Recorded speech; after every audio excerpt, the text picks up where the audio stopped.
Et coucou et bienvenue entre deux pages, je vous retrouve aujourd'hui pour un nouveau point lecture. Du coup on va commencer tout de suite avec le fait de vous dire que j'ai eu un abandon dans mes dernières lectures. Il s'agit de, comme d'habitude je vous le mettrai ici, il s'agit de Violette Hurlevent et le Jardin Sauvage. Pourquoi j'ai abandonné cette lecture? Tout simplement parce que c'était long et c'était sympa en fait comme roman jeunesse illustré, mais au bout d'un moment c'était très très long et ça a traîné et je l'avais depuis très longtemps en livre en cours et je tiens mes bonnes résolutions, j'abandonne les livres en cours qui me saoulent. Donc celui-là, vu que c'était un emprunt, j'ai eu aucun scrupule à le rendre à la bibliothèque. Ensuite, j'ai eu une déception dans mes dernières lectures. Il s'agit de La Reine des Neiges de Hans Christian Andersen. Donc le conte originel. J'avais lu L'Elfe de la Rose et autres contes de cet auteur il y a quelques années. J'avais déjà été déçue. Donc, pourquoi j'y suis retournée, je ne sais pas. Bref, c'était parce que je voulais découvrir cette histoire-là. Là, on est dans une version jeunesse. Alors, je ne sais pas si c'est le texte intégral ou si c'est une version expurgée ou si c'est la traduction, j'en sais rien. Toujours est-il que ce qui m'avait dérangé initialement chez Andersen, c'était le côté très traditionnaliste et ancré dans la religiosité. Là encore, c'est le cas. Et au bout d'un moment, ça me saoule. Donc voilà, donc l'histoire est toute basique. On va suivre deux amis enfants, une fille, un garçon. Le garçon se prend une poussière d'un miroir du diable dans les yeux, ce qui fait qu'il perd la notion du réel. Et il se fait enlever par la Reine des Neiges sur son traîneau et il va dans son palais. Sa jeune amie tente d'aller le chercher et elle va vivre plein d'aventures. Et vu qu'elle est vertueuse et qu'elle croit en Dieu, enfin voilà, tout un truc comme ça. Donc, au bout d'un moment, oui, d'accord, ok, on a compris. Donc, un conte traditionnel, si, ça se lit très vite, donc voilà, c'est une déception, mais ça dure pas longtemps, donc ça va. Et ensuite, on passe aux bonnes lectures, hein, parce que j'ai eu après que des bonnes lectures par rapport à ça. On va commencer par les lectures jeunesse, jeunesse ado. Donc, je vous mettrai ici la couverture parce que je l'ai lu, enfin, je l'ai écouté en audio. Il s'agit du 3e tome d'Indiana Taylor, Lune d'automne de Sophie Audouin-Mamikonian. C'était sympa, comme sur les tomes précédents, j'ai bien aimé le personnage d'Indiana. Après, ça traîne un peu en longueur au niveau du style quand même. Sinon, c'est chouette. J'ai bien aimé ce tome où on va découvrir la nouvelle personnalité de Katerina. Et il y a tout un pendant sur la légende arthurienne qui est très sympa à suivre, et avec le personnage de Mordred notamment. C'est un bon 3e tome, je lirai le 4e tome, mais pas tout de suite, parce que c'est le genre de série où c'est vraiment, ça traîne en longueur, ben il y aurait besoin en fait d'écrémer beaucoup. Je pense que 200 pages en moins sur un titre comme ça ne pêcherait pas. C'est un peu lent. Mais ça reste sympa et en audio ça passe très bien. Le deuxième titre que j'ai lu en jeunesse, c'est Cassidy Blake, le tome 1, Chasseuse de fantômes, chez Luben de Victoria Schwab. C'est mon premier Victoria Schwab, oui, je suis à la bourre, sur tout le monde en a lu, mais moi je n'ai jamais rien lu d'elle parce que tout le monde en parle et ça me fait peur comme d'habitude. Donc j'ai voulu tester ce titre jeunesse que j'ai trouvé à la médiathèque. Donc là, on va suivre la jeune Cassidy qui, à la suite d'un accident qui a failli la noyer, en a réchappé et a été sauvée par son meilleur ami qui est Jacob, qui est lui-même un fantôme, le fantôme d'un enfant. Et là, dans ce premier tome, on va les suivre à Édimbourg où les parents ont été missionnés pour faire une émission de télé sur les fantômes, justement. Donc eux, ils les voient pas, hein. Mais voilà, Cassidy va se retrouver à Édimbourg, à voir tous les quartiers de la ville. Donc c'est très sympa au niveau des descriptions. J'ai trouvé, on flâne dans la ville, on a vraiment tous les aspects de cette ville ancienne qui sont décrits et c'est vraiment très sympa. L'intrigue est un petit peu une espèce de... Je sais pas, ça ressemble un peu à une intrigue policière vite fait.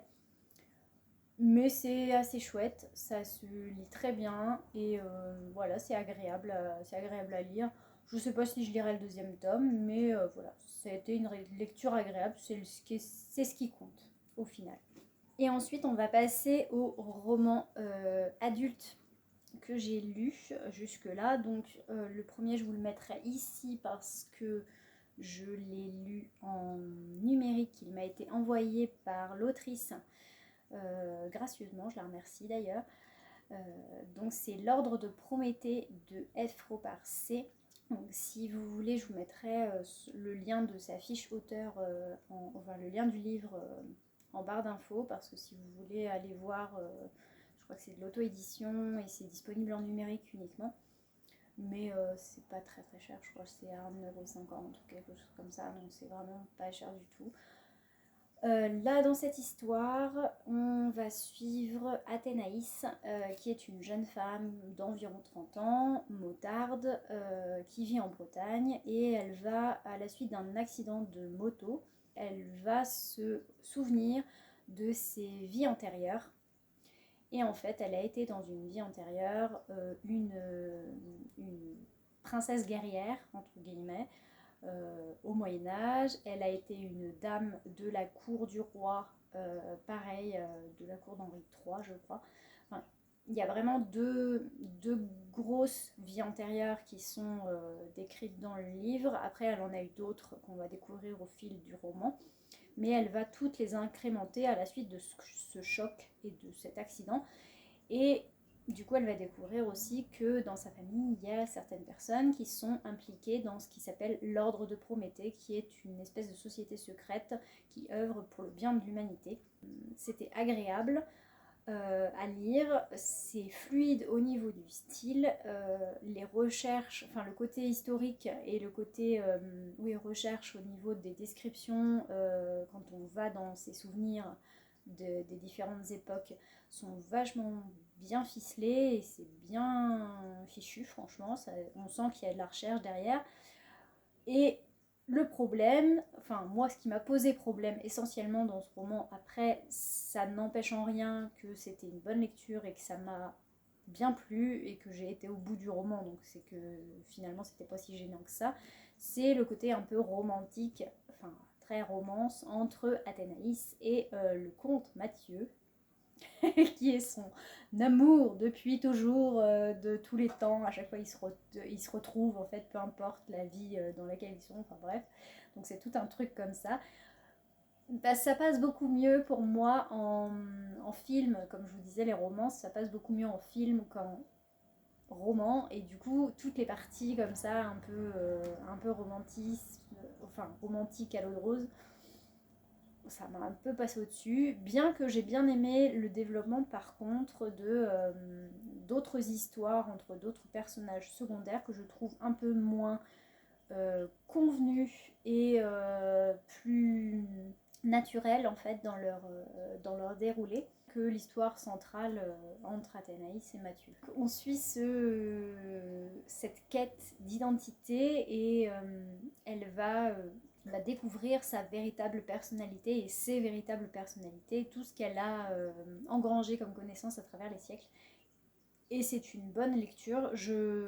La fin donne vraiment envie d'aller lire le suivant, donc je verrai, je vais peut-être voir une fois que le suivant sera sorti si j'irai lire la suite ou pas. Ensuite, en bonne lecture adulte, j'ai lu, une fois n'est pas coutume, j'ai lu un Goncourt. Magnifique. Donc, ce Goncourt m'a été offert en cadeau par les grands-parents de mon copain à Noël. Donc, qui dit cadeau, je le lis quand même. Donc, j'ai lu L'Anomalie d'Hervé Letellier, qui a été le Goncourt 2020. Comment vous résumer ce livre? C'est compliqué parce que c'est un livre complètement... c'est un ovni un peu. On est dans de l'anticipation, SF, on sait pas trop, c'est de la SF qui s'assume pas. Moi, quand on me sort de la SF en collection NRF, je dis c'est de la SF qui s'assume pas. Mais c'est pas grave, c'était bien quand même. Donc toujours est-il que là, on va suivre un événement qui va se passer en juin 2021, donc c'est très proche de nous. En juin 2021 va apparaître dans le ciel de New York un avion avec son commandant, son équipage et ses passagers. Le problème, c'est que cet avion, le même, avec le même équipage, le même commandant, les mêmes passagers, s'est déjà posé 3 mois avant dans l'aéroport prévu. Donc, il y a des doubles, des personnes qui sont, c'est pas des clones, c'est des doubles en fait. Et le problème, c'est que ça va poser tout un tas de soucis géopolitiques, politiques bien sûr, médiatiques et scientifiques, parce que ça reste une énigme. Enfin, il y a tout un truc sur est-ce que c'est des photocopies, est-ce qu'on est dans une simulation, est-ce que c'est des extraterrestres, enfin, est-ce qu'il y a un truc bizarre, il y a vraiment des réflexions scientifiques hyper intéressantes qui sont de l'ordre de la SF pure, là, la spéculation SF dans ce roman. Et il y a tout le côté sociétal avec la prise en charge psychologique, avec des histoires de vie personnelles qui vont se greffer dessus avec des problèmes de société. Donc les histoires de couple, bien sûr, avec le mari qui n'était pas dans l'avion et la femme qui revient en 2 exemplaires. Voilà, donc c'est compliqué. Les enfants qui pareil sont en 2 exemplaires ou pas. Enfin voilà, il y a tout un côté avec un homme écrivain dont le clone s'est suicidé entre-temps, entre le premier atterrissage et le deuxième. Donc du coup, il y a vraiment plein et un panel vraiment varié de personnages, un peu trop à mon goût. Il y avait trop de personnages pour pouvoir se cibler sur un ou l'autre. Il n'y avait pas assez pour développer assez les personnages. Et tout le côté scientifique, du coup, a juste été ébauché. C'est une ébauche, je trouve, même si le style est vachement bien foutu. C'est très bien écrit. La fin est monumentale. Alors là, la fin, j'ai été scotchée par cette fin. C'est très rare sur des romans catalogués en littérature générale que je sois scotchée par la fin. Donc un peu l'ovni de mes lectures du moment, c'était l'Anomalie. Très bonne lecture. Je sais pas quoi en penser, c'est pas un livre que j'ai envie de garder parce que ils sont pas beaux en fait. Ça me perturbe d'avoir un bouquin comme ça dans ma bibliothèque, j'ai pas envie. Mais voilà, c'était une bonne lecture et j'ai bien aimé, j'ai apprécié et du coup, cadeau bonne pioche. Et ensuite j'ai lu en roman, dans un autre registre totalement, Le Convoi de l'eau de Akira Yoshimura, là c'est chez Babel. Donc là dans cette histoire, on est vraiment dans du contemporain japonais où on va suivre un homme au passé trouble qui est embauché dans une entreprise qui a vocation à construire un barrage et un lac de retenue d'eau dans une vallée encaissée dans une montagne un peu isolée au Japon. Du coup, on va suivre son installation dans cette espèce de vallée encaissée où personne n'a jamais mis les pieds depuis un petit moment. Et ils vont découvrir un village, un hameau à flanc de montagne. Dans cette vallée, on va voir ce hameau vivre, mais que de loin. Donc c'est assez spécial en fait comme traitement d'histoire, parce que à aucun moment on va avoir la vie de ces gens, qui ils sont, comment ils sont arrivés là, quelle est leur histoire. Non, on va suivre tout du point de vue du narrateur, dont on ne sait même pas le nom d'ailleurs. C'est assez contemplatif, il y a beaucoup de descriptions du paysage et de la nature, c'est très beau au niveau des descriptions, c'est assez contemplatif au niveau du rythme puisque on est dans un roman japonais et qu'il ne faut pas s'attendre à ce qu'il y ait beaucoup d'action. Il y a quelques péripéties, ça fait ressurgir chez le narrateur son passé et on découvre quelque chose sur son passé qui est quand même assez sombre. Et il a vraiment une réflexion assez torturée sur lui-même, sur son évolution depuis cet événement, voilà, sur sa vie en tant qu'ouvrier, cette espèce de choc des civilisations entre la civilisation, on va dire, industrielle et de la ville, et cette micro-société qui a évolué dans la montagne et qui est restée centrée sur elle-même sur plusieurs générations. C'est vraiment très particulier, mais c'est extrêmement bien écrit, c'est très court, mais c'est dense au niveau du contenu, de ce que ça appelle comme réflexion voilà, sur l'humanité en général et le lien avec la nature. Très très beau roman, j'ai vraiment très accroché et voilà, comme toujours avec les romans japonais, je suis friande.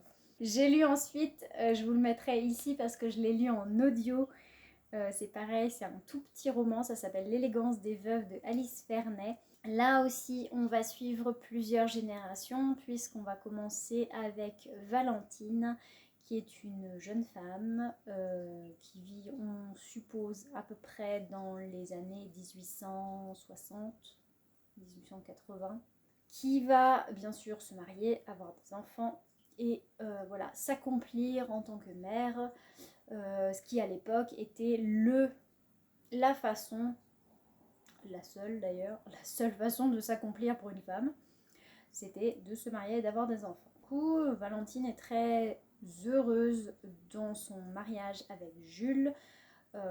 Et on va suivre les générations qui vont suivre parce qu'elle va avoir, je crois, 7 enfants. Bon, elle a quelques soucis avec ses enfants, comme ça pouvait l'être à l'époque. Il y a eu quand même des choses qui se sont passées qui ont fait qu'elle a malheureusement perdu certains de ses enfants. Et on va du coup suivre la génération suivante qui sera celle de la descendance notamment de son fils Henri et de sa belle-fille Mathilde. Pareil, rebelote, elle va avoir plein d'enfants. Et voilà, elle va s'accomplir dans son rôle de mère, avoir une relation très fusionnelle avec sa cousine Gabrielle. C'est une histoire de famille, vraiment, une histoire de femme, une histoire de veuve aussi. Et l'évolution du statut de la femme à travers ce siècle et jusqu'à arriver à nos jours et aux petites filles qui demandent à leur grand-mère, à leur arrière-grand-mère comment c'était quand elles étaient jeunes et qui n'y croient pas. Voilà, qui sont pas du tout dans cette optique-là. Donc c'est vrai que c'est là qu'on se rend compte en lisant ce genre de livre que l'évolution de la société a quand même a beaucoup évolué depuis un siècle, ne serait-ce qu'un siècle, sur la femme et son statut et la liberté que l'on peut avoir à l'heure actuelle en tant que femme, ce qui n'était pas du tout le cas il y a un siècle encore. C'était très doux au niveau du traitement, même si les sujets sont assez durs quand même, parce qu'on parle de décès d'enfants, on parle de décès d'un mari abrupt ou pas, de maladie, enfin voilà, il y a vraiment toutes les facettes de la vie et de la mort qui sont traitées. J'ai beaucoup aimé ce roman, ça coulait tout seul et ça se lit très bien et c'est très court donc agréable. Et on termine par mon coup de cœur de mes dernières lectures. Il s'agit du premier tome de La ville sans vent de Éléonore de Villepoix chez Hachette. Waouh. Ça faisait longtemps que j'avais pas lu un roman jeunesse de cette qualité. Franchement, une assez belle surprise quand même parce que je m'attendais à une bonne lecture mais pas un truc aussi bon. Donc là, dans cette histoire, on va suivre deux personnages, donc Arka, qui est une jeune adolescente qui va arriver dans la ville d'Hyperborée pour retrouver son père, sa mère étant morte quand elle était jeune. Voilà, elle cherche à retrouver son père qui est, elle pense, mage à Hyperborée. Et le deuxième personnage, c'est Lastianax, qui lui est un jeune mage, tout frais et moulu de l'Académie des mages d'Hyperborée, qui vient d'être promu au poste de son ex-mentor qui vient de mourir. Et du coup, il a été promu ministre du Nivellement. Donc Hyperborée est une ville sous cloche qui est sur 7 niveaux. Donc plus vous êtes dans un niveau élevé, plus vous êtes riche, bien évidemment. Il y a vraiment de tout dans cette ville. Des canaux, on se déplace en tortue. Il y a des choses, mais franchement j'ai trouvé ça génial comme idée de cette ville sous cloche et dans un environnement de froid à l'extérieur en fait, mais à l'intérieur il y a des jardins tropicaux, il y a vraiment un climat idéal, pas de vent bien évidemment. Et le problème qui va se poser à nos jeunes amis, même si Lastianax est beaucoup plus vieux que Arka, donc Arka va être l'apprenti de Lastianax et ils vont essayer de déjouer les complots qui se trament sur la ville ensemble. Bon, c'est compliqué parce qu'ils ont des relations assez conflictuelles, on va dire, pour être gentils. Et voilà, ils ont du mal à se supporter tous les deux. Mais j'ai adoré cette relation entre mentor et apprenti. Pour une fois, ça change. C'est très frais au niveau de l'écriture, au niveau des relations. Il y a pour une fois pas de triangle amoureux et pas de romance, petite mais vite fait. Il y a vraiment, c'est vraiment de l'aventure avant tout.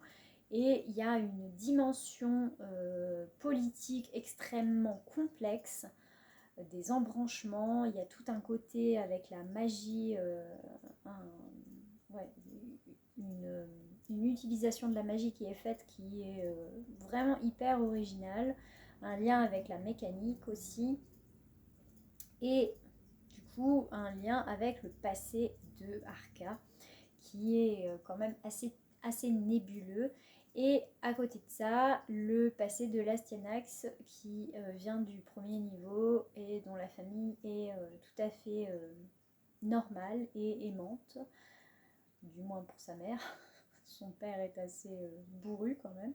C'est vraiment une belle histoire et j'ai hâte, en lisant la fin, j'avais vraiment hâte de lire le deuxième pour finir cette histoire et avoir la fin, le mot de la fin de ce diptyque. Lisez La ville sans vent, c'est un petit bijou de littérature jeunesse et vous allez être embarqué, je pense, dans cette histoire comme moi je l'ai été, j'espère.